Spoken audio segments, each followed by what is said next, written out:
Vous écoutez l'épisode 119 du podcast Business en spa et esthétique. J'ai écrit un livre et je vous dis pourquoi.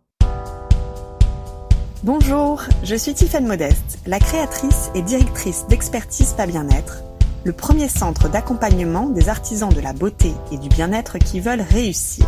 Notre mission, vous enseigner ce que vous n'avez pas appris à l'école.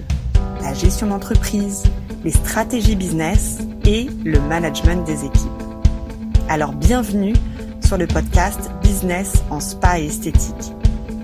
Chaque semaine, je vous invite à découvrir une nouvelle vision de votre métier avec les meilleures astuces que j'ai mises en place au cours de ma carrière, les outils que je partage avec nos clientes et leurs histoires de réussite, et les témoignages des grands acteurs de notre secteur. Ah bon, un livre pour les esthéticiennes et les pros du spa? Mais qui lit encore des livres aujourd'hui? C'est ce que j'ai entendu lors de l'annonce de la sortie de mon livre « Artisans de la beauté, devenez de véritables chefs d'entreprise » paru aux éditions Duno. Et j'avoue que cette réaction m'a surprise parce qu'en grande amatrice de livres, je suis plus que convaincue par ce format qui nous permet de débrancher nos écrans pour nous plonger pleinement dans un objet qui nous transporte et qui nous inspire.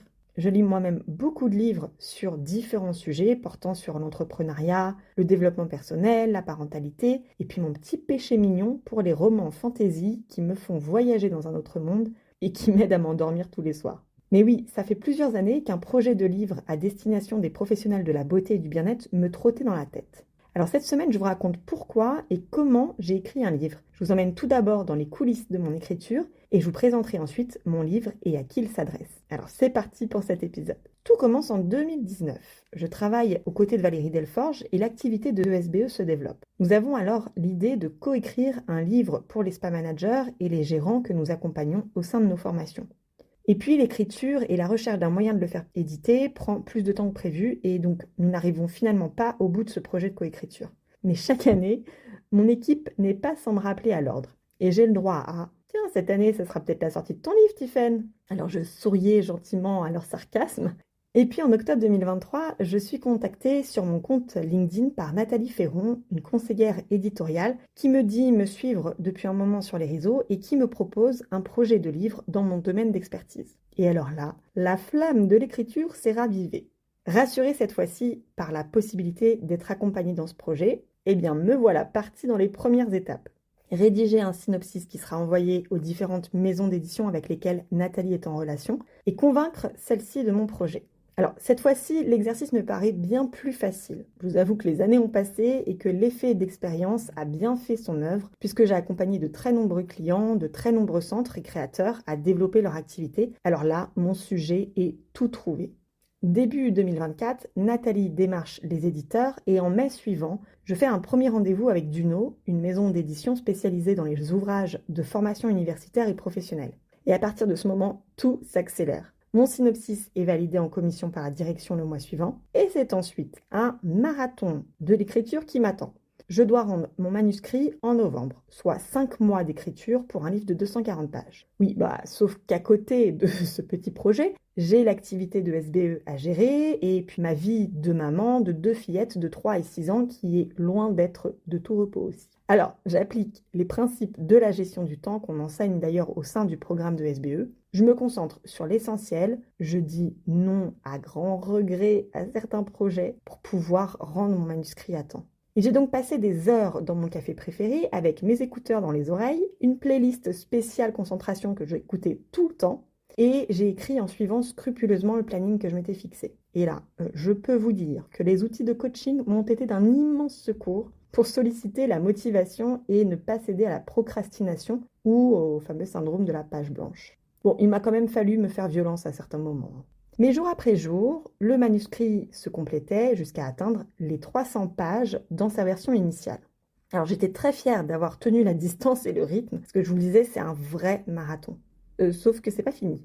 Une fois le manuscrit remis à mon éditrice, la phase des relectures commence. Et puis à ce moment-là, je tirais sérieusement la langue. Cette période va durer 3 mois et demi. Et je crois que je n'avais jamais lu un livre de 240 pages aussi vite ni aussi souvent. Cette partie de relecture, ça s'appelle les épreuves. Et à ce moment-là, je suis vraiment contente d'être accompagnée par une maison d'édition parce que j'ai appris beaucoup de choses sur les différentes corrections qu'on doit apporter à un livre, aussi bien en termes de langage que de mise en page. Et en fait, j'ai adoré cette partie. Bon, même si là encore, il m'a fallu appeler mes amis courage et motivation, parce que faire une relecture de livres les samedis et dimanches, c'est comme avaler un bon gros crapaud. Ceux et celles qui savent de quoi je parle se reconnaîtront. Et oui, moi aussi j'en avale des crapauds. À la mi-mars, la correction des épreuves touche à sa fin et le livre part en impression. 15 jours plus tard, je me rends au siège de Duno pour découvrir mon livre imprimé, relié. Il est là, bien réel, et c'est très impressionnant. Alors pourquoi j'ai écrit ce livre ? Avec ce livre, je veux permettre aux professionnels du secteur de la beauté et du bien-être d'obtenir les clés afin de créer, de gérer et de développer un business florissant pour pouvoir vivre pleinement de leur métier passion. On entend tellement de conseils dans tous les sens, on entend toutes sortes de choses, parfois aberrantes, pour proposer aux professionnels de faire plus de chiffre d'affaires, de gagner plus de clients, de vendre plus. Là, je voulais vraiment apporter de la clarté et surtout des recettes qui fonctionnent vraiment sans mettre à mal le bien-être et l'épanouissement des artisans de la beauté. Pour vous replanter un peu le décor, le secteur de la beauté et du bien-être représente en France plusieurs milliards d'euros de chiffre d'affaires. Et chaque année, ces chiffres augmentent, donc ça nous laisse présager de belles années de croissance. Les salons de coiffure, les instituts de beauté, les spas et les centres bien-être emploient des centaines de milliers de personnes. Mais depuis 2020, ce secteur s'est profondément transformé, l'accélération a été fulgurante, la demande a considérablement évolué depuis cette crise Covid et nos clients sont de plus en plus exigeants en termes de techniques pointues et innovantes, de résultats et de qualité de service.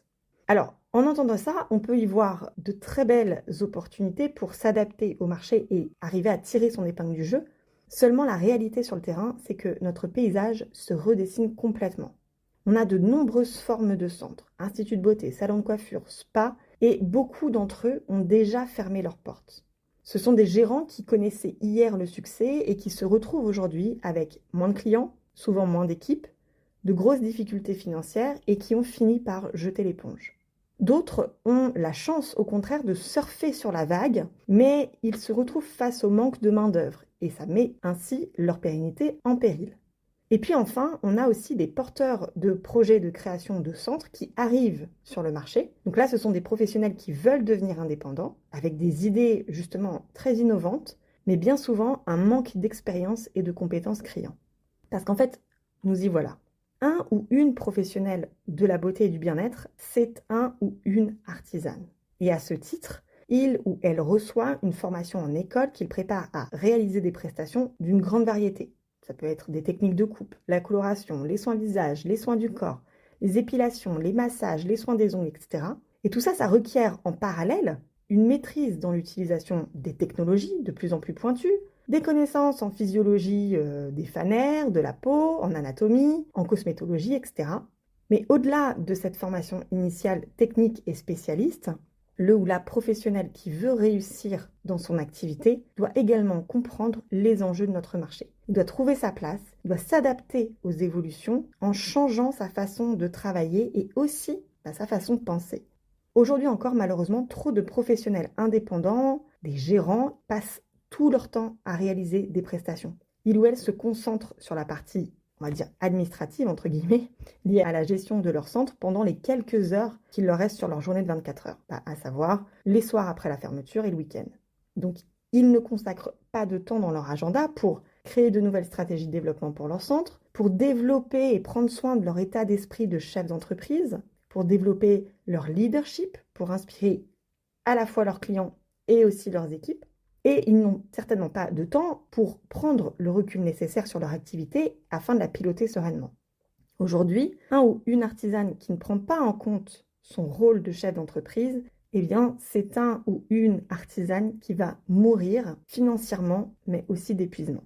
Et à l'aube d'une transformation profonde et radicale qui interroge d'ailleurs sur la fin du salariat dans notre secteur, eh bien, notre paysage évolue pour demain peut-être se répartir en deux catégories distinctes. D'un côté, les professionnels de la beauté et du bien-être indépendants qui exerceront seuls au sein de différentes structures, les solos dans leur propre cabinet, à domicile, en coworking beauté, en intervenant en tant que freelance. Et puis de l'autre côté, des plus grandes structures, des centres qui ont la nécessité là, d'avoir des équipes qui tiennent la route, et qui devront faire face aux 2 enjeux majeurs pour pérenniser leur activité. Numéro 1, étendre leur réputation auprès des clients, et numéro 2, développer leur réputation de leader d'équipe pour attirer les talents. Donc ce que contient mon livre, c'est absolument tout ce qu'un artisan spa, beauté, bien-être, chef d'entreprise ou en devenir a besoin de savoir pour créer ou reprendre un centre, concevoir un business plan à la fois ambitieux et réaliste, savoir lire et interpréter les chiffres et les indicateurs clés de performance, savoir mettre en place une stratégie marketing avec une identité de marque forte, créer une stratégie de communication incontournable et surtout efficace à l'ère du digital, et enfin savoir manager et motiver ses équipes à l'ère de ce qui s'appelle le Big Quit, la grande démission. Donc dans le livre, vous y retrouverez des outils clés qui seront à implémenter dans votre activité, des témoignages aussi des professionnels de notre secteur que je remercie infiniment pour leur contribution, des partages d'expériences, donc mes expériences, mais aussi d'autres professionnels, et des histoires de réussite inspirantes. Donc à travers de mon livre, j'espère pouvoir accompagner le plus grand nombre d'artisans de la beauté à incarner pleinement leur rôle de chef d'entreprise et à s'y épanouir. Je tiens à remercier toutes les personnes qui ont contribué à ce livre grâce à leurs témoignages, nos fabuleux et talentueux clients, artisans de la beauté qui sont devenus chefs d'entreprise, ainsi que nos partenaires. Merci à mon équipe qui, grâce à leur engagement et leur talent pour accompagner nos clients, m'a permis de prendre ce temps d'écriture. Merci à mon mari et à mes filles qui ont été un soutien sans faille tout au long de ce projet. À mes parents pour toute l'inspiration qu'ils m'ont apportée. Merci aussi à Nathalie Ferron, sans qui finalement ce projet n'aurait pas pu aller jusqu'au bout. Merci pour toutes ces relectures. Et enfin, merci aux éditions Duno pour leur confiance. J'ai vraiment hâte d'avoir vos retours à la lecture de mon livre, donc partagez avec moi vos impressions sur mes réseaux, j'adore vous lire. Et en attendant, je vous retrouve la semaine prochaine pour un nouvel épisode. Si vous souhaitez aller plus loin et transformer votre activité et vos méthodes de travail, rendez-vous sur notre site internet expertise-spa-bien-être.fr. Découvrez le programme d'accompagnement et les cours ESBE conçus pour vous aider à développer vos compétences et faire de votre activité un véritable succès.